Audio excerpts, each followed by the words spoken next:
X-Men Origins Wolverine.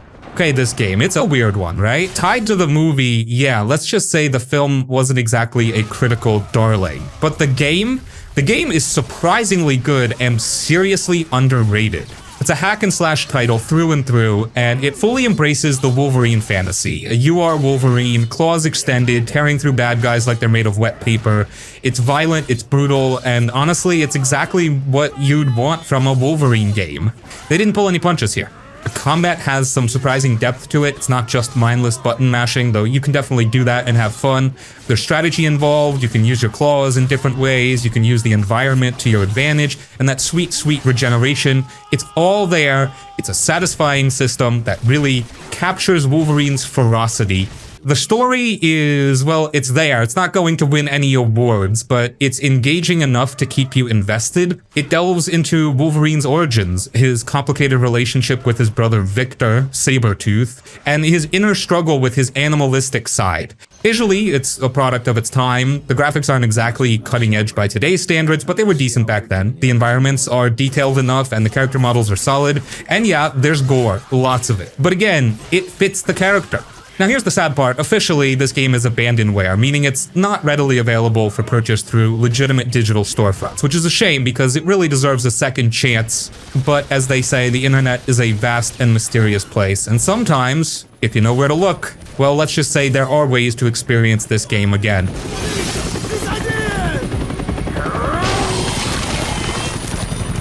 X-Men Origins Wolverine is a flawed game, no doubt. It's got some rough patches, and it's definitely not perfect, but it's also a genuinely fun, visceral, and surprisingly well-made hack and slash game. It's a game that deserves a lot more love than it gets. If you're a Wolverine fan, or if you just enjoy a good, violent beat-em-up, it's absolutely worth tracking down. It's a guilty pleasure, a game that's way better than it should be, considering its movie tie-in.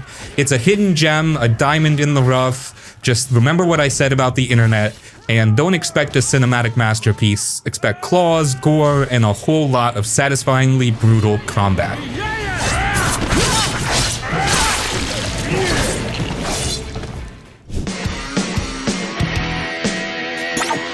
Lollipop Chainsaw Repop. Okay, so here we go, a weird but fun game. It's a hack and slash, but it's also a zombie game, and it's also, well, it's just different. It's got a very distinct style, a very specific sense of humor, and it's definitely not for everyone.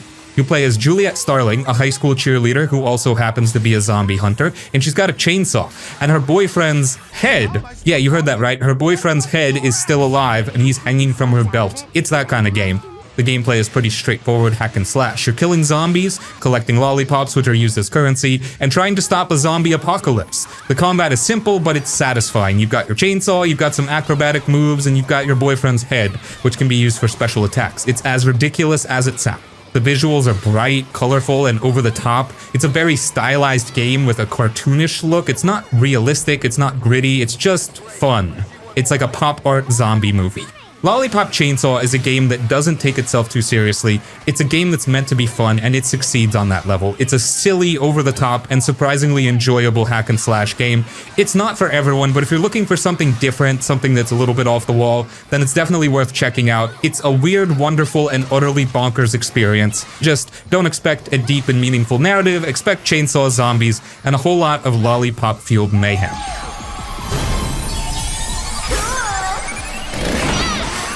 Our world has fallen to fade. Dust, an Elysian Tale. This game is a little gem, a hidden treasure in the world of hack and slash games. It's an indie title developed by just one guy, and it's absolutely charming. It's got a beautiful art style, a compelling story, and surprisingly deep combat. You play as Dust, a mysterious warrior who awakens with amnesia. He's got a talking sword, Ara, and a flying companion, Fidget. Together, they set out on a quest to uncover Dust's past and save the world from an ancient evil. The visuals are gorgeous. It's a hand-painted art style, and it's absolutely stunning. The world is lush and vibrant, the characters are expressive, and the animation is incredibly smooth. It's a visual feast. The gameplay is a mix of hack and slash combat and platforming. Dust is a capable fighter with a variety of attacks and abilities. Ara can also assist in combat, adding another layer of strategy. The combat is fast-paced and fluid, and it's surprisingly deep. The story is engaging and well written. It's a classic fantasy tale, but it's told with heart and humor. The characters are likable and well developed, and you'll find yourself invested in their journey. Dust: An Elysian Tale is a testament to the power of indie development. It's a game that was created by one person, and it's absolutely fantastic. It's a beautiful, charming, and surprisingly deep hack and slash game. It's a game that deserves a lot more recognition than it gets.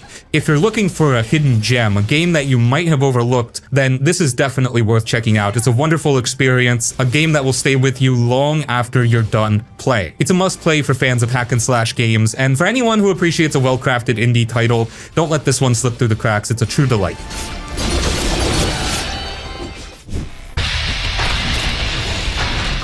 The Deadpool game. So here's the deal with that Deadpool game. It's basically exactly what you'd expect from a Deadpool game. It's super over the top, really funny, and packed with tons of hack and slash action. The gameplay itself is pretty solid. You've got Deadpool's signature katanas, of course, but also guns and other crazy weapons. The combat is fast and fluid, and there are lots of opportunities to get creative with how you take down enemies. But the real star of the show is, of course, Deadpool himself. Nolan North did a fantastic job voicing him, capturing all of Deadpool's chaotic energy and humor. He's constantly breaking the fourth wall, making jokes, and just generally being a hilarious, unpredictable character. The story is pretty bonkers too, which is perfect for Deadpool. He's basically trying to stop a villain from doing, well, something villainous. Honestly, the plot isn't the main focus. It's more about the crazy situations Deadpool gets himself into and the jokes he makes along the way. It's a shame that the game is considered abandonware now because it really is a lot of fun. If you ever get a chance to play it, definitely give it a shot. It's a great example of how to make a video game that perfectly captures the spirit of a character.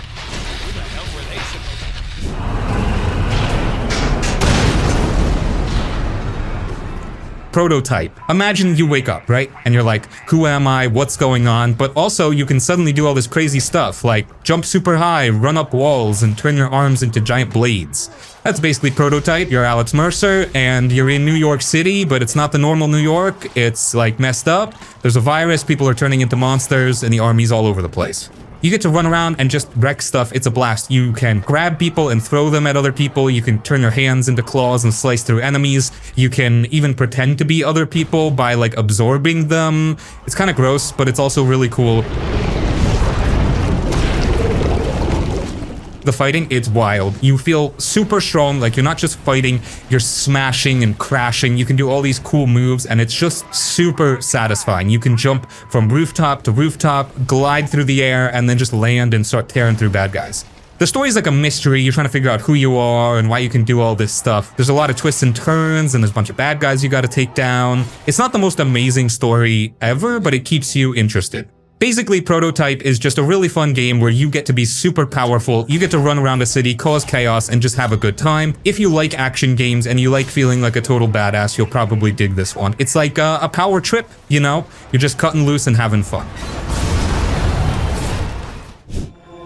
At the midpoint on the journey of life, I found myself in Dante's Inferno. This one's a bit of a wild ride, and it's based on a really old, famous poem. So picture this. You're Dante, a knight, and you're going down into hell to save your beloved Beatrice. Basically, the game takes you through the 9 circles of hell, just like in the poem. Each circle has its own theme and its own kind of messed up creatures. Think of it like a really intense haunted house, but on a massive scale. You're fighting all sorts of demons and monsters using a big scythe and holy powers. The combat is pretty fast and brutal. You can hack and slash your way through enemies, or you can choose to absolve them, which is a bit like giving them a second chance. It's a cool mechanic that lets you choose how you want to play.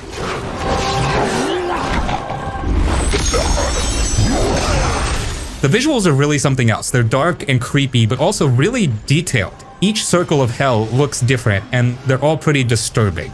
The story follows the poem pretty closely, but it also adds its own twists and turns. You'll meet famous figures from history and mythology, all trapped in hell for their sins. It's a pretty intense and emotional journey. Dante's Inferno is a hack and slash game that's a bit different from the others. It's got a dark, immature story, and it's not afraid to get pretty graphic. If you're into mythology and you like action games, you might find it pretty interesting. Just be prepared for some seriously creepy stuff.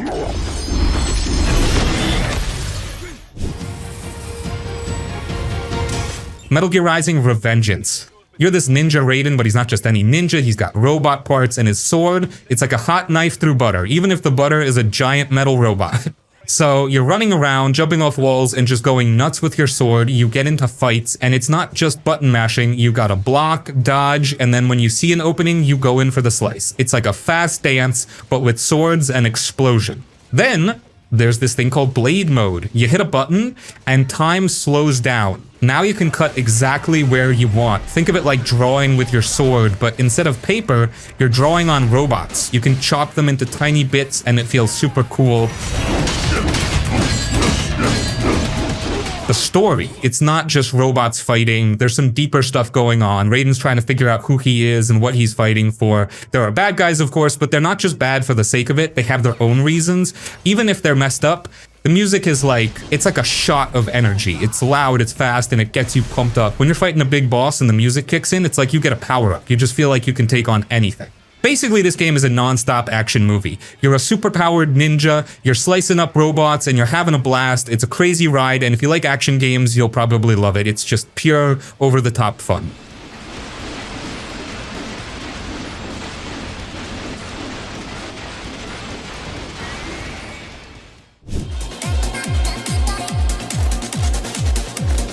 The Astral Chain, now that's a cool one. Imagine you're a cop in a futuristic city, but you're not just any cop. You've got a legion, which is like a super-powered partner, and you use it to fight these weird creatures called Chimera.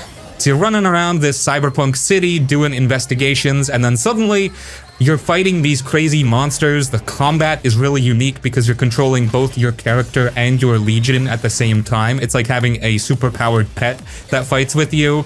You can use your legion to do all sorts of cool stuff, like tying up enemies, attacking them from different angles, and even doing combo attacks with your character. It's like a really cool dance of teamwork. The story is pretty interesting too. You're trying to figure out where these Chimera are coming from and why they're attacking the city. There are a lot of twists and turns, and you'll meet a bunch of cool characters along the way. The visuals are really stylish. The city looks amazing with all its neon lights and futuristic buildings, and the Chimera are really creative and creepy. Astral Chain is a really unique action game. It's got a cool story, awesome combat, and a really stylish look. If you like action games with a twist, you'll probably have a blast with this one. It's like being a super-powered cop in a cyberpunk world.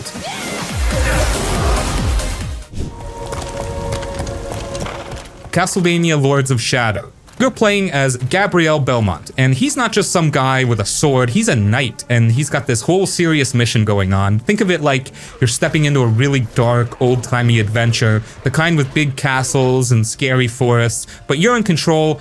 You're wandering through these super creepy places, and there's all sorts of monsters trying to mess with you. We're talking werewolves that jump at you out of nowhere, vampires that are slick and sneaky, and just all kinds of other spooky creatures that'll give you the chills.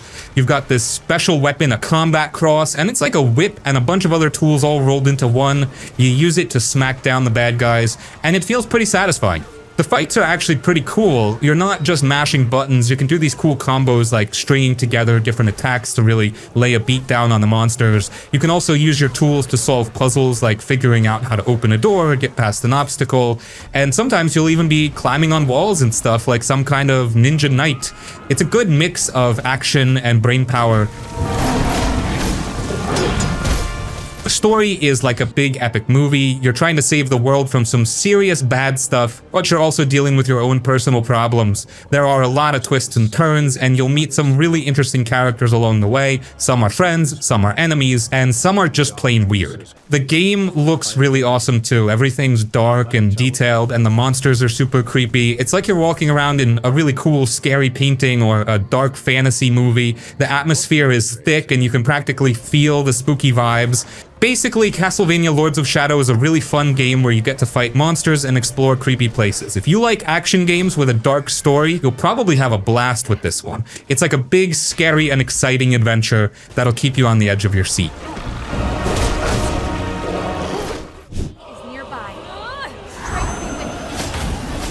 Code Vein. This one's got a cool anime vibe, and it's like a mix of action and RPG. You're a revenant, which is basically a vampire-like character, and you're fighting these monsters called the Lost in a post-apocalyptic world. So you're running around this ruined city and you're fighting these creepy monsters with a bunch of different weapons. You can use swords, axes, spears, and all sorts of other stuff. The combat is pretty fast and fluid, and you can do all sorts of cool combos and special attacks. The cool thing about Code Vein is that you can customize your character a lot. You can change your clothes, your hair, your face, and even your fighting style. You can also team up with a partner, which is helpful when you're fighting tough enemies. Now, and this game is also interesting. So basically, you're trying to figure out what happened to the world and why the Lost are attacking. The game looks really good too. Everything's got that stylish anime look, and the characters are all really cool. The monsters are also pretty creepy, which adds to the atmosphere. Code Vein is a fun action RPG with a cool story and a lot of customization options. If you like anime and action games, you'll probably have a blast with this one. It's like being a vampire hero in a post-apocalyptic world.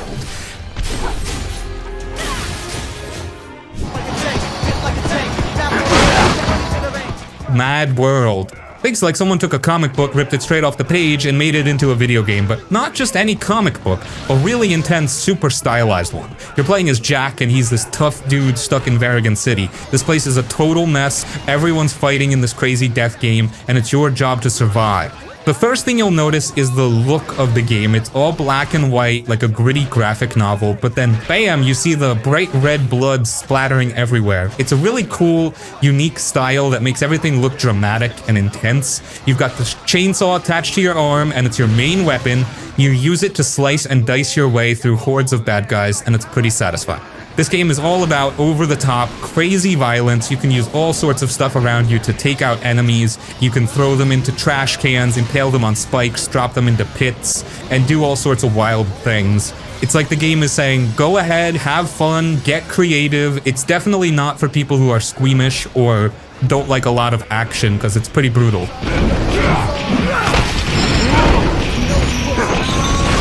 The story itself is pretty simple. You're trying to win this death game and figure out who's pulling the strings, but honestly, the story takes a backseat to the action. It's more about the crazy fights and the wild things you can do. It's like the game is saying, hey, forget the plot, just have fun causing chaos.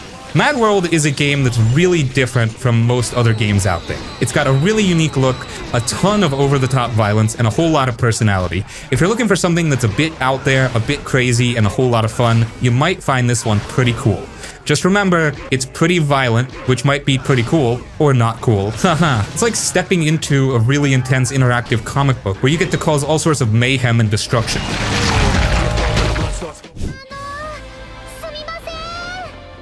Warriors Orochi 4. So, Warriors Orochi 4, think of it as a huge, wild party with a bunch of heroes from old stories. You've got warriors from ancient China and Japan all mixed together, and everyone's got superpowers. It's like a history class went totally nuts. You get to play as tons of different characters, and each one fights in their own way. Some use swords, some use spears, some use magic. It's like everyone brought their favorite toys to the playground. You're running around, smashing through huge groups of enemies, and using these super flashy moves to send them flying. It feels really cool to just cut loose and go wild. The story is, it's kind of like a Saturday morning cartoon. All these heroes get pulled into another world and they have to team up to fight gods and monsters. It's not super serious, but it's fun and keeps you going. There are a lot of characters to meet and a lot of crazy situations to get into.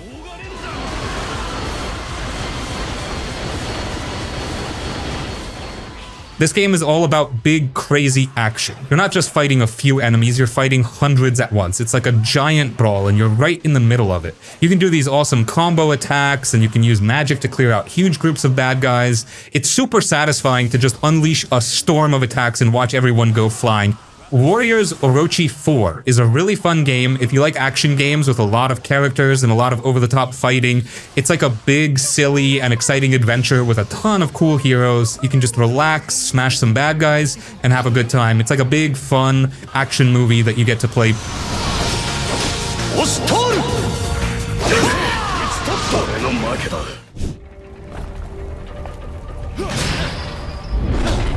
Marlow Briggs in the Mask of Death? Picture this. You're Marlow, a regular guy who suddenly finds this ancient mask, and BAM! You're a superpowered hero. It's like finding a cheat code for life, but it's a video game. You're dropped into this jungle, and right away you're fighting all sorts of bad guys and weird monsters. You've got this big sword, and it's your main tool for causing chaos. You're running around, slicing and dicing, doing these super flashy moves that look like they're straight out of an action movie. It's all about looking cool while kicking butt. This game is all about big, loud, explosive action. Think of it like a summer blockbuster movie, but you're in control. There are explosions, monsters jumping out of nowhere, and crazy set pieces where you're running from giant things or fighting on top of moving vehicles. It's non-stop action, and it's meant to be fun and exciting. The story is, well, it's pretty straightforward. Some bad guys are trying to use ancient powers to take over the world, and it's your job to stop them. It's not going to win any awards for deep storytelling, but it gives you a reason to keep fighting and moving forward. It's like the story is just there to give you an excuse to have fun. Marlow Briggs and the Mask of Death is a game that knows what it is. A fun, over-the-top action game. It's like a big, silly adventure where you get to be a super-powered hero and cause a lot of mayhem. This one's worth checking out. It's like a roller coaster ride from start to finish. Oh yeah, I'm good.